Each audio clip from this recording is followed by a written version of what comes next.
I think it's about time I really weighed in on this.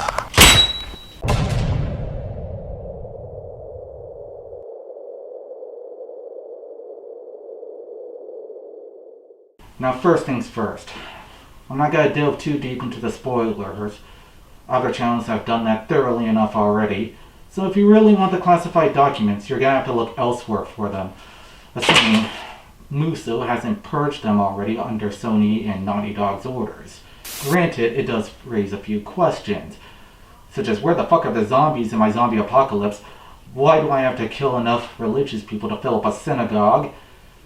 And what the fuck is that supposed to be? Is that supposed to be a man or a woman or just a male-bodied character with the head of a woman? Leave it to Neil Druckmann to not know what a female body looks like, let alone a muscle-toned one. That said, my true ire is really just from the reaction from there being leaks. You remember when Kathleen Kennedy or Dan and Dave started purging all the EFAP videos covering the leaks to their stories? Of course you didn't, because they didn't do that. Sony and Naughty Dog did, albeit through an intermediary called Muso. In fact, they've been doing it so hard that they even content claim themselves. And all this is from story leaks. Now you'd think that video game story leaks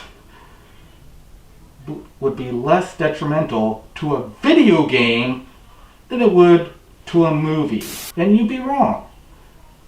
Apparently they are very upset about the story leaks. So much so that they're actually punishing game journalists for the mere act of covering the fact that there was a leak in the first place by refusing to give them review copies. Now, here's the thing about video games. Storylines in video games are not really all that important. They're games. They're all about the experience, the gameplay. So for a game company to purge so much spoiler territory out of the internet really does tell you that all they got left is their story. Granted, they may have justifications if you're actually using photo evidence of the leaks, but we're talking about false claiming live streams that so much bring the subject up without even talking about the contents of the leaks.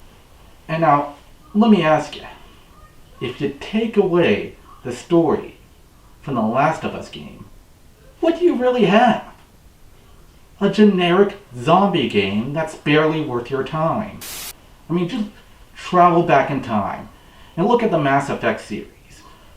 First game, it had a lot of cool features. Fast forward to Mass Effect 2, and they take away the tank segments, and your guns are now reloaded with what might as well be ammo. Suddenly you went from spacefaring RPG to Gears of Space. Now, since I was one of the few people who actually still have a brain, I decided to cut out as soon as I noticed some features were missing. Other people stuck in for no other reason than because they loved the story and they fell in love with the characters. They wanted to see what happened to Shepard and company. So on you marched, right into one of the biggest gaming disappointments in history. If you fell in love with Joel and Ellie in the first game, well, consider that marriage cut short.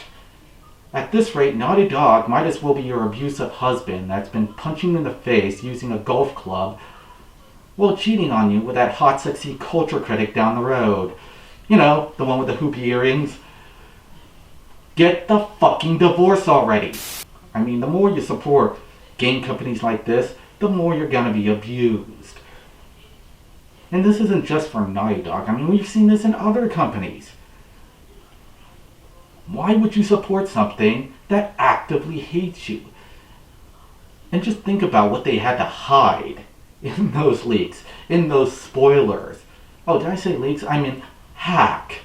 As in, oh god, Sony must have pissed off North Korea again, because obviously it must be a hack, and that makes things all the different, doesn't it? Either way, what was in those spoilers was obviously something that they know you weren't going to like. Otherwise, they wouldn't be so adamant about hiding it in the first place. I mean, think about it. If the one selling factor in a generic zombie game is the story and the characters, well, obviously something bad must be happening to the story and characters in the next game if they have to hide the storyline revolving around them. And keep in mind, this game is being developed by people who don't like the use of the word fun. They think fun is taboo in a video game. Funny what happens when you take advice from someone who thinks fun is a form of toxic masculinity. One way to think about damsel characters is via what's called the subject-object dichotomy. The pattern of presenting women as fundamentally weak, ineffective, or ultimately incapable has larger ramifications beyond the characters themselves. So, without further ado, let's jump right into the damsel in distress. In the simplest terms, subjects act, and objects are acted upon. The subject is the protagonist. Ponder that for a bit. Who plays a game to not have fun? I mean, at this rate, you might as well admit, they're not making a game anymore. They're making a sermon. One that they know you're obviously going to hate, but by the time you hear it, it'd be too late to ask for a refund. And when you get right down to it, Joel and Ellie, as lovable as they are really just influencers. And you're probably going to see this on more franchises. I mean, we've already seen it in Star Wars, we've seen it in Doctor Who, we've seen it in Star Trek, and who knows, maybe Warhammer 40k is not too far behind. And for all I know, maybe even Lord of the Rings may be next. This is Scarfy.